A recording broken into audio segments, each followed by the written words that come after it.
Hello, welcome back to Freedom Maker Studio. Okay, so we are going to go through and quickly pose this finished model to look like the sketch that I had on the right-hand panel there. Just gonna situate everything and send it to the printer once it's set up to that pose. And I just threw these joints on here with some rough unions or joints and parenting it up so I could get a simple maintenance, simply maintain the thing and rotate it around the way I needed it to. And if this pose doesn't work out in the print, I could set maybe something a little more stable and simple up and see how that performs. We may go through a couple of different iterations of this before we finally get a finished product or something that's workable.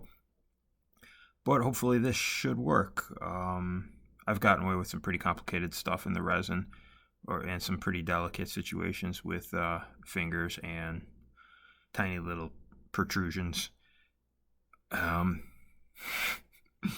So let's get this set up and posed. And I think this will be it. And we're going to hit the printer next. And maybe I'll walk through the slicing and the setup for the G code that will be loaded to the printer. All right, thanks for watching, and we can finish watching this pose.